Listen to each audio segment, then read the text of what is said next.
미국에 살고 있는 어떤 여자분이 이런 이야기를 했습니다.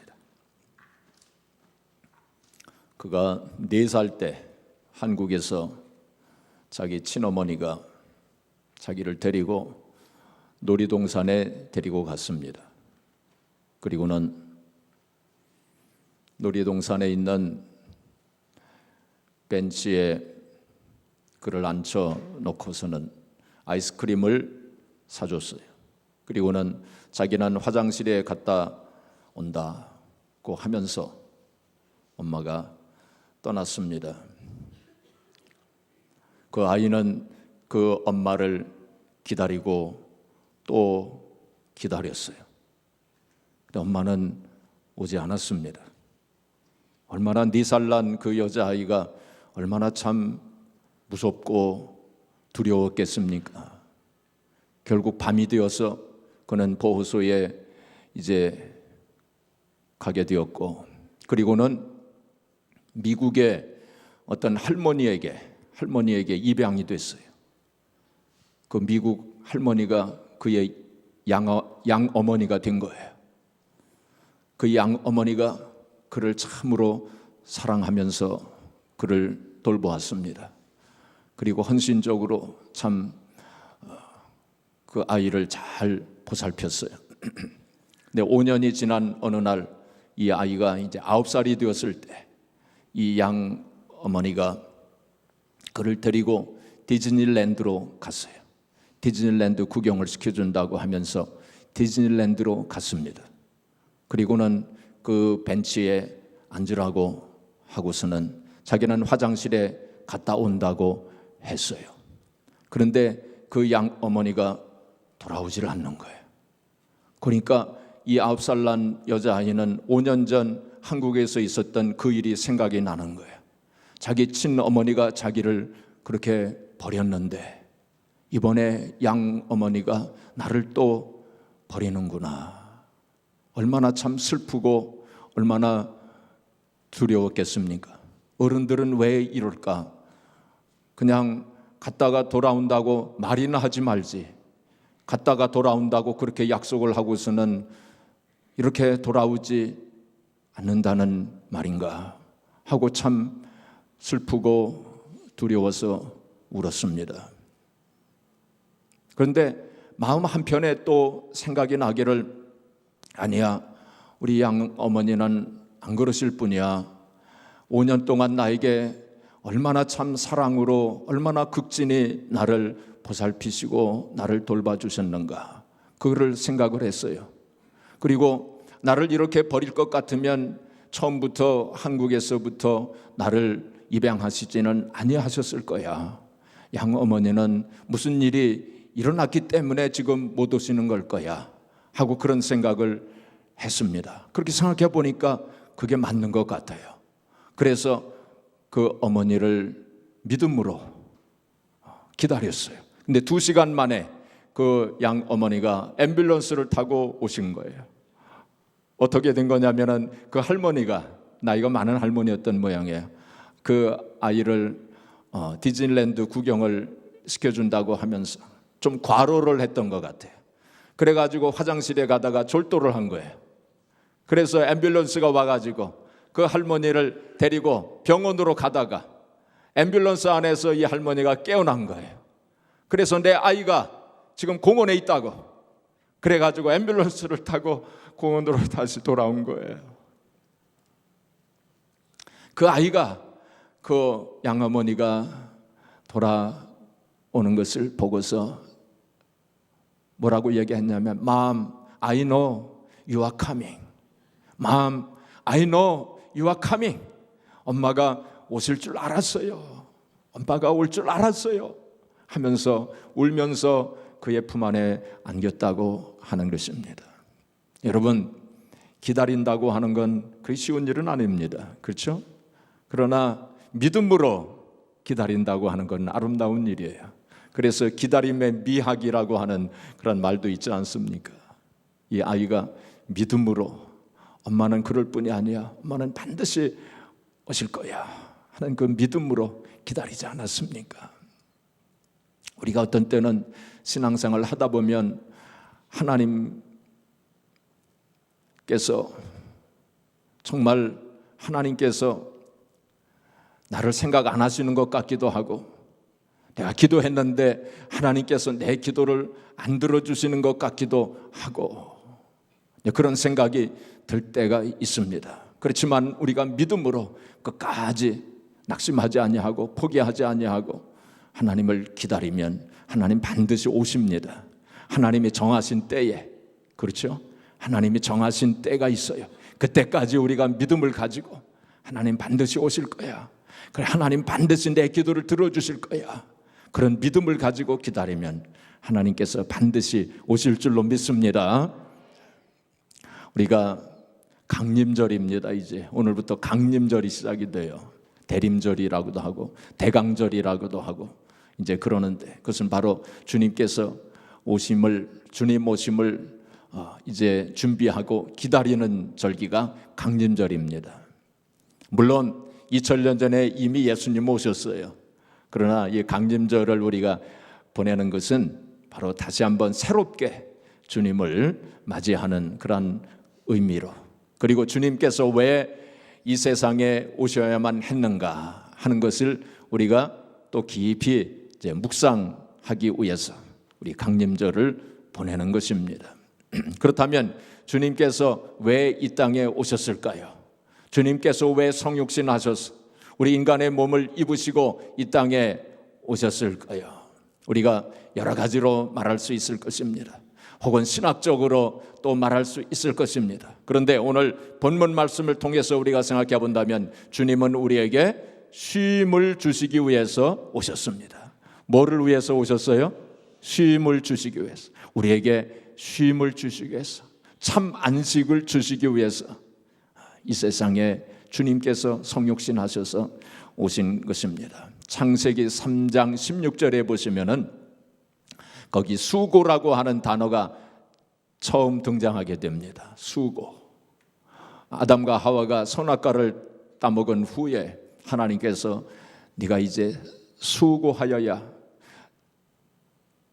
먹게 되어지고 고통이 따르게 되고 가시와 은건키가 나게 되고 땀을 흘려야 네가 먹게 될 것이다 하는 그런 말씀이 나와요. 그때부터 수고와 무거운 짐이 늘 인간에게 따라다녔어요. 우리 모든 사람들에게 그러한 수고와 무거운 짐이 있었어요. 그것을 우리가 다른 말로 바꾼 말하면 스트레스입니다. 스트레스가 모든 사람들에게 있게 된 거예요. 스트레스라고 하는 말은 우리를 긴장시키는 거예요. 또 우리를 압박하는 것이, 우리를 긴장시키고 우리를 압박하는 그러한 일들이 참 많습니다. 어떤 심리학자는 우리에게 스트레스를 주는 원인이 16만 가지가 넘는다고 그랬어요. 16만 가지가 넘는 스트레스의 원인을 가지고 우리가 산다는 것입니다. 참 많기도 하죠. 하버드 의과대학의 허버트 빈센트라고 하는 박사는 스트레스가 우리 몸에 어떤 영향을 주고 있는지 이렇게 말했습니다. 우리가 스트레스를 받을수록 신체 내에 아드레날린이라고 하는 호르몬이 증가한다. 다음에는 혈압, 곧 힘줄로 흘러들어가는 피의 양과 심장 박동률이 증가하고, 이러한 증가로 인해 과도한 땀을 흘리게 되고 두통과 배탈을 일으킨다. 소화가 잘 안 되기 때문이다. 결국은 위장병, 고혈압, 시민성 질환, 심장마비 같은 부작용을 초래하여 조기 사망을 가져온다 그랬어요. 이 스트레스가 굉장히 무서운 거예요. 스트레스 받지 마시기 바랍니다.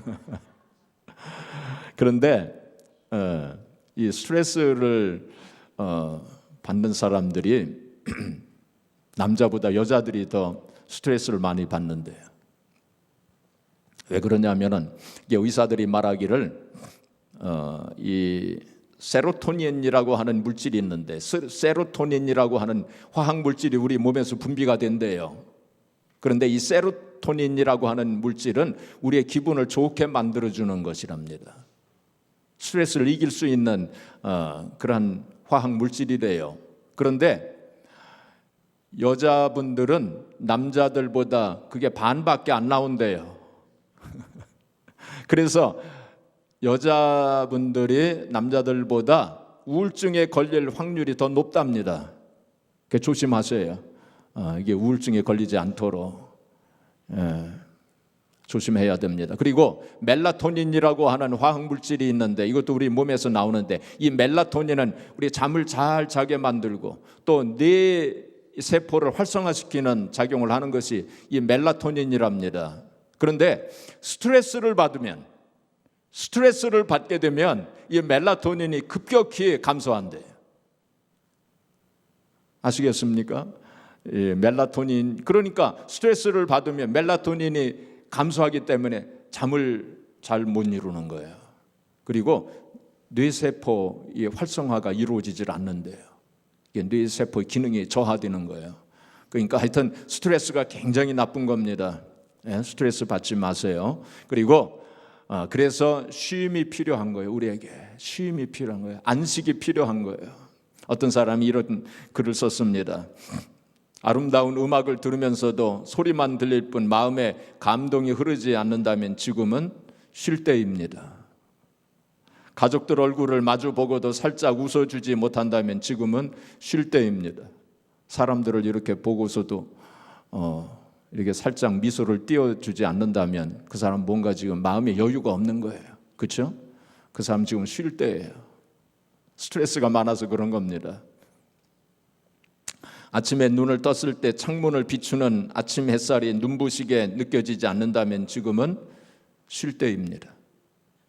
오랜만에 걸려온 친구의 전화를 받고 바쁘다는 말만 하고 끊었다면 지금은 쉴 때입니다. 아름다운 자연을 보면서도 마음에 아무런 감동이 흐르지 않는다면 지금은 쉴 때입니다. 사랑하는 사람과 헤어진 뒤 멀어지는 뒷모습을 보기 위해 한 번 더 되돌아보지 않는다면 지금은 쉴 때입니다. 여러분, 케네디 공항에 사람을 이제 배웅하기 위해서 차를 타고 케네디 공항에 갑니다. 근데 그 사람이 그냥 가방을 들고 뒤도 안 돌아보고 그냥 들어가는 사람이 있어요. 그 사람은 마음에 여유가 없는 사람이에요.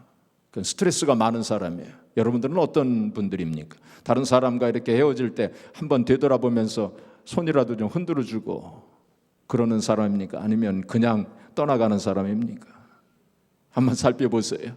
우리 좀 마음의 여유를 가지고 다른 사람들에게 좀 이렇게 미소도 띄워주고 손도 좀 흔들어주고 한번 되돌아보고 그런 마음의 여유를 가지고 사시기 바랍니다. 그게 바로 마음의 쉼이 필요한 증거예요. 그렇죠? 그런데 바로 주님은 왜 이 세상에 오셨느냐? 우리에게 그 쉼을 주시기 위해서, 쉼을 주시기 위해서 이 땅에 육신을 입으시고 오셨습니다. 자, 그렇다면 어떻게 하면 우리가 쉼을 얻을 수 있을까요? 어떻게 하면 주님께서 우리에게 주시기를 원하시는 이 쉼을 얻을 수 있을까요? 오늘 본문 말씀을 통해서 잠시 생각해 보겠습니다. 첫째로 주님께서 오늘 본문 말씀해 보시면 내게로 오라 그리 말씀했습니다. 28절에 보시면 수고하고 무거운 짐진 자들아 다 내게로 오라 내가 너희를 쉬게 하리라. 주님께로 와야 돼요. 그렇죠? 주님께로 와야 돼. 우리가 창세기부터 요한계시록까지 모든 성경 말씀 속에 내게로 오라 내게로 오라 그 하나님의 음성을 들어야 돼요. 내게로 오라 내게로 오라. 우리가 정말 세상에서는 이 참 쉼이 없어요. 아무리 권력을 얻고 돈을 많이 가지고 있어도 참 쉼이 없어요. 우리 마음속에 하나님께서 우리 인간을 지으실 때 그렇게 지으신 거예요. 오직 주 안에서 주님 안에서 하나님 앞에 올 때 그때 비로소 우리의 마음속에 참 쉼이 있는 거예요. 하나님께서 우리를 그렇게 만드신 것입니다. 그래서 우리가 늘 주님 앞으로 순간순간 주님 앞으로 와야 돼요. 나폴레옹이 참 그 당시 세계를 거의 다 정복한 사람 아닙니까? 그리고 황제가 됐어요. 황제.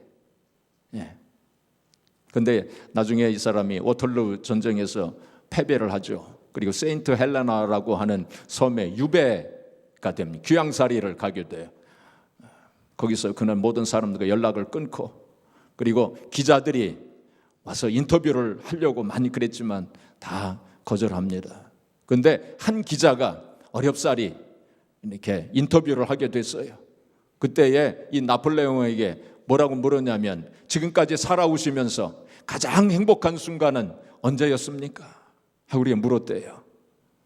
그러니까 그 기자는 아마 생각하기를 내가 전쟁에서 이겼을 때 혹은 내가 황제가 되었을 때 그때가 가장 행복한 순간이었다고 그런 대답을 기대하고 아마 그 질문을 했던 것 같아요. 근데 나폴레옹이 뭐라고 대답을 했느냐면은 내가 군대를 이끌고 스위스 알프스 산을 넘었잖아요. 그 사람이 알프스 산을 넘고 스위스에 거기서 한 번은 전쟁이 좀 이렇게 뜸해졌을 때 그때 어느 시골에 작은 교회가 있었는데 그 교회 종소리가 들렸다는 거예요. 아마 그때가 주일이었던 모양이에요.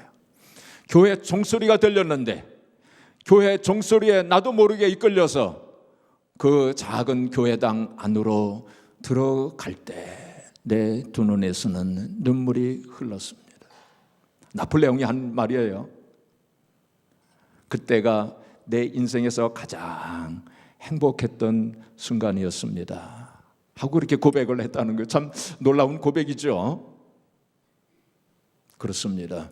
정말 이 세상에서 아무리 높은 권력을 가지고 있다 할지라 아무리 많은 재물을 가지고 있다 할지라 거기에 참 쉼이 없어요. 우리가 주님 앞으로 나아올 때 하나님 앞으로 나아올 때 비로소 그때 참 쉼을 얻게 되는 것입니다. 이 콜로라도 주립대학에서 연구를 했대요. 이 사람들이 오랫동안 연구를 했더라고요. 3개 대학에서 공동으로 신앙생활과 수명의 상관성에 관해 연구를 했는데 9년에 걸쳐서 22,000명을 대상으로 연구했답니다. 근데 이 사람들이 이제 결론을 내린 데 뭐냐면 정기적으로 하나님 앞에 나와서 예배를 드린 사람들이 불신자들보다 수명이 7년쯤 길다는 결과를 냈어요. 정기적으로 주일 예배 쭉 참석하는 사람이 그렇지 않은 사람들보다 건강하게 살고 그 수명이 7년 더 길었다는 것입니다. 우리가 주님 앞으로 나올 때 참 쉼을 얻게 돼요. 세상에서 주지 못하는 참 쉼을 얻게 되고 그렇죠? 그래서 마음이 편안해지고 그것이 우리의 건강에도 큰 영향을 미치고 수명에도 영향을 미친다고 하는 것입니다. 자, 우리가 정말 탕자가 아버지께로 돌아올 때 그때 쉼을 얻을 수 있는 거잖아요. 그렇죠? 그가 타향살이 하면서 쓰고 싶은 대로 돈 쓰고 그럴 때 쉼이 없었어요. 아버지께로 돌아올 때 그때 참 쉼을 발견한 거 아니겠습니까? 자, 그런데 하나님께로 돌아올 때 하나님께로 올 때 그냥 몸만 온다고 해서 되는 게 아닙니다. 그렇죠? 우리 마음이 와야 되죠. 근데 마음 어떤 마음이냐? 회개하는 마음. 어떤 마음이에요? 회개하는 마음이 와야 돼요. 그 회개가 필요한 거예요. 아까 창세기 3장 16절에 수구라고 하는 단어가 처음 등장했다고 그랬죠.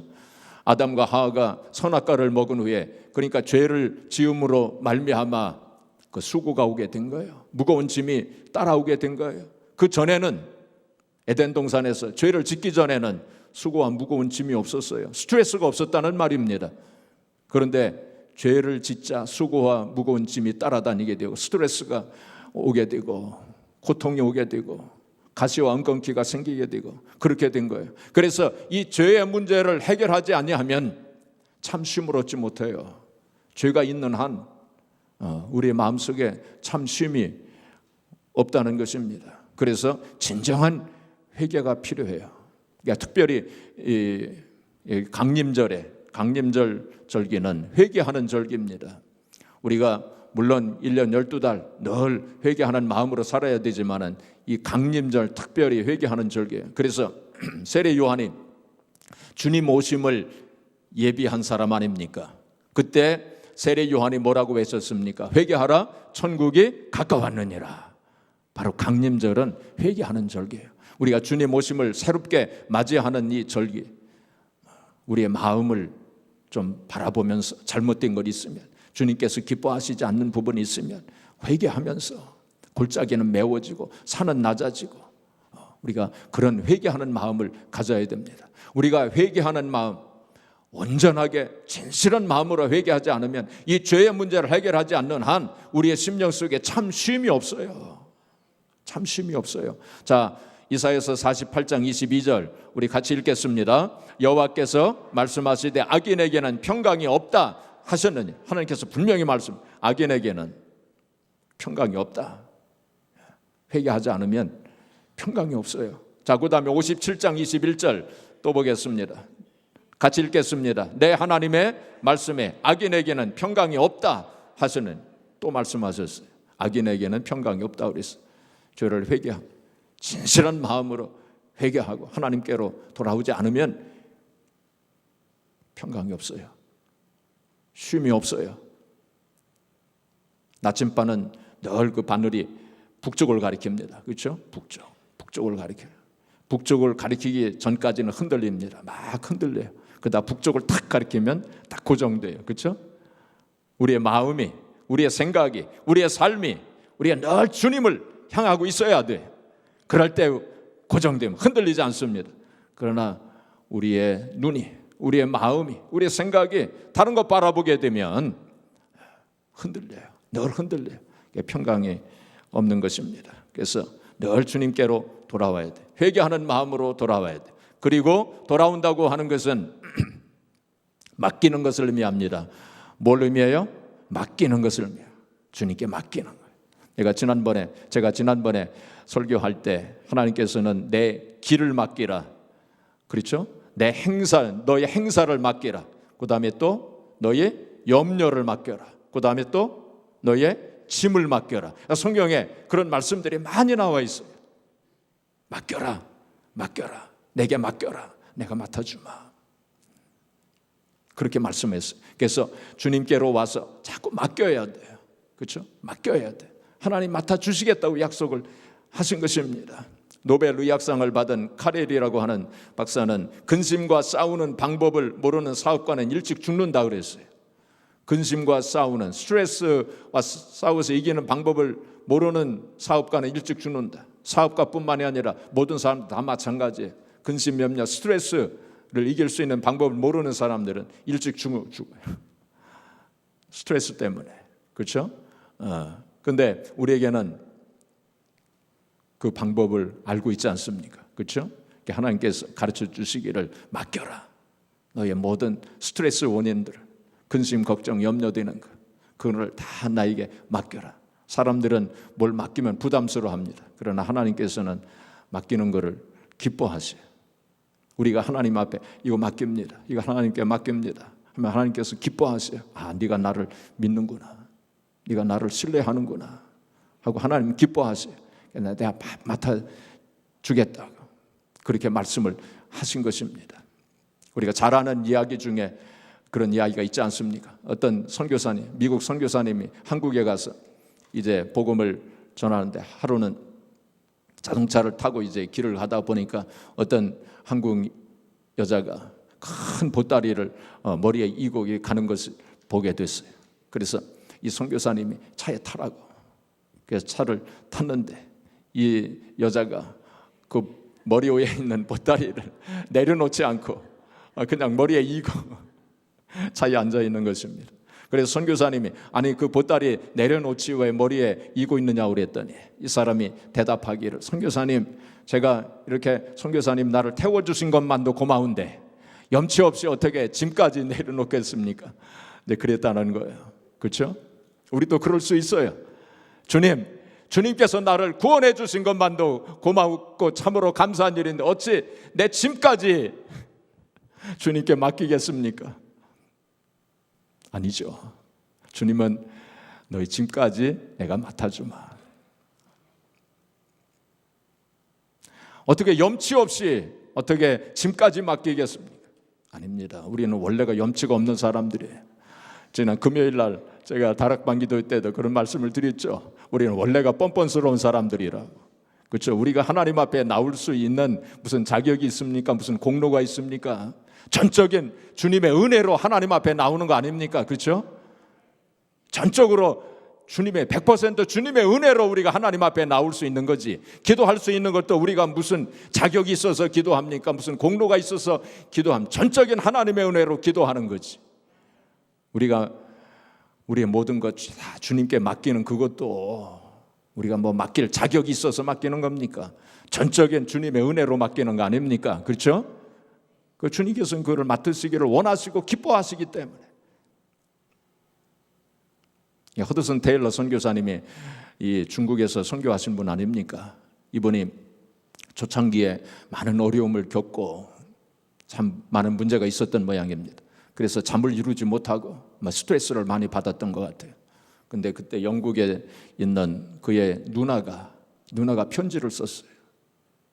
누나가 쓴 편지를 읽는데 뭐라고 했냐면, 동생아, 하나님의 일은 하나님이 하시는 것이니까 먼저 하나님께 맡기고 쉬는 법을 배워라.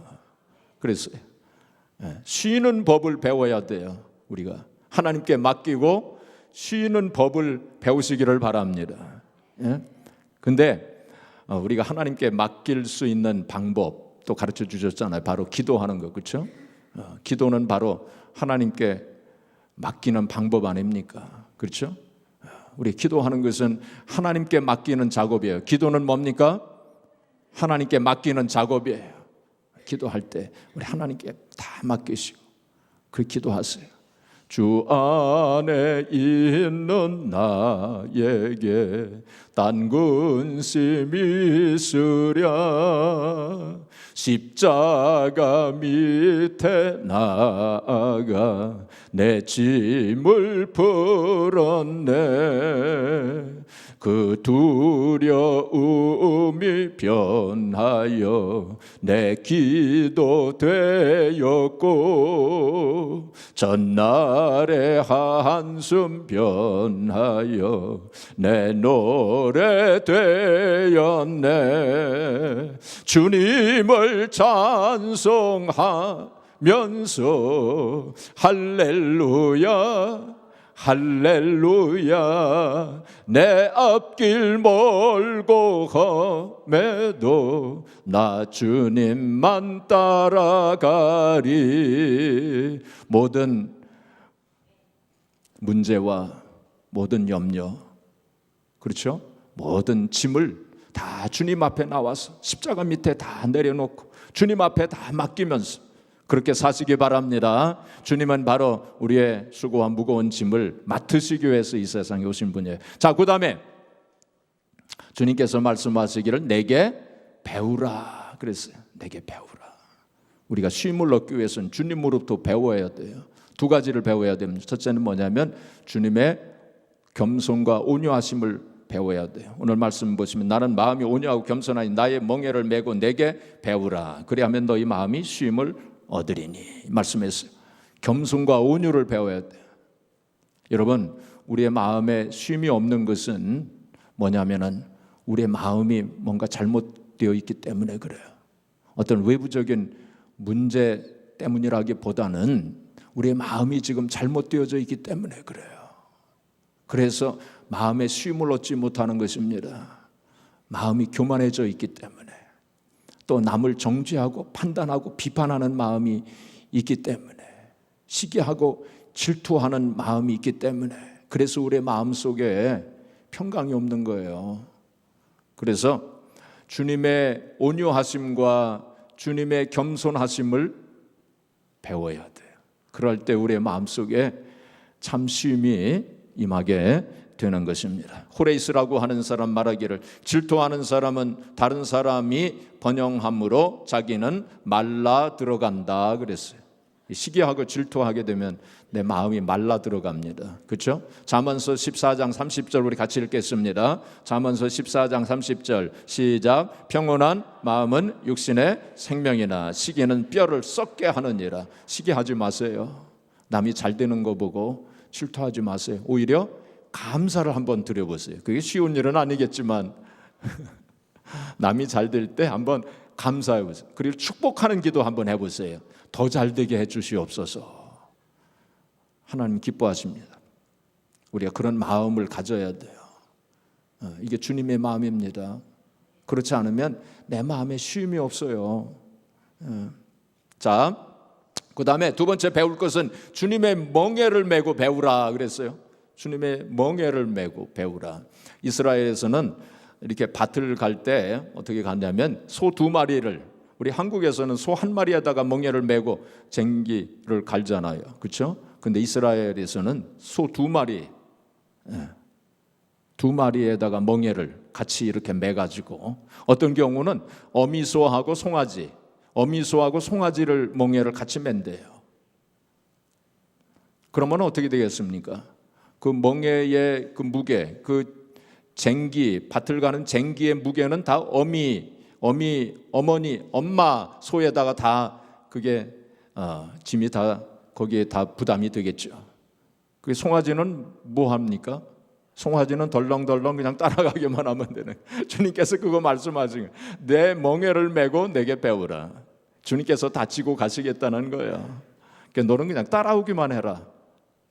그러니까 주님의 멍에 속에 들어가는 것을 배워야 돼요. 그때 참 쉼을 얻게 됩니다. 네. 어떤 선교사님이 기차여행을 갔는데 옆에 있는 한 형제를 보니까 아주 죽을 상을 하고 가는 게 보였어요. 그 얼굴에 아주 그 낙심과 절망이 역력하게 보였습니다. 그리고 금방이라도 그 기차에서 뛰어내릴 것 같은 그런 얼굴을 하고 있었어요. 그래서 이 선교사님이 그 형제에게, 형제여, 낙심 절망하지 말고 예수님 믿고 예수님 의지하고 예수님께 모든 걸 다 맡기세요. 그럴 때에 형제님의 그 마음속에 쉼을 얻게 될 것입니다 하고 그렇게 얘기를 했어요. 그랬더니 이 형제가 모르는 소리 하지 마세요. 당신이 내 처지를 겪어봤어? 하나님이 있긴 뭐가 있어? 하나님이 있다면 나에게 왜 이런 고통을 주는 거예요? 그렇게 얘기를 했어요. 그때 선교사님이 이 주머니에서 이 만년필을 하나 꺼내가지고, 형제여, 이 만년필을, 만년필 없나? 만년필을 이렇게 여기다 세울 수 있어? 그러니까 어떻게 이 흔들리는 기차 안에서 만년필을 세울 수 있겠어? 그랬어요. 나는 세울 수 있습니다. 한번 세워보시죠. 이 선교사님이 만년필을 손에 잡고 이렇게 딱 세웠어요. 그러니까 이 사람이, 아니 뭐 손으로 잡다면 누군들고 못하겠어? 그렇습니다. 우리가 이 흔들리는 세상에서 살아갈 때 나 홀로는 설 수 없지만은 주님께서 붙잡아 주시면, 주님께서 잡아주시면 우리는 설 수 있는 겁니다. 그렇게 얘기를 했다는 거예요. 그렇습니다. 그렇죠? 우리가 흔들리는 이 세상에서 얼마나 파도가 많습니까? 얼마나 스트레스 받을 일들이 얼마나 많습니까? 16만 가지가 된다고 그랬어요. 참 쉼을 얻을 수가 없어요. 우리의 힘과 우리의 능력, 우리의 지혜로서는 참 쉼을 얻을 수가 없어요. 주님께서 붙잡아 주셔야 돼요. 자, 말씀을 마치겠습니다. 사랑하는 성도 여러분, 이제 강림절을 이제 맞이하면서 우리가 새롭게 주님 오심을 준비하고 또 기다리면서 순간순간 주님께로 와야 돼요. 순간순간 주님께로, 탕자가 아버지께로 돌아오듯이 우리도 주님께로 늘 돌아와야 됩니다. 그리고 회개하는 마음으로 돌아와야 돼요. 주님께 모든 것을 다 맡겨야 돼요. 그리고 주님의 온유하심과 겸손하심을 배워야 돼요. 주님의 마음을 가져야 돼요. 우리의 마음속에. 그리고 주님의 멍에 속에 들어가야 돼요. 그래서 참 쉼과 안식과 평강을 맛보시고 하나님 앞에 영광을 돌리시고 또 영광에 들어가는 저와 여러분들이 되어지기를 주님의 이름으로 축복합니다.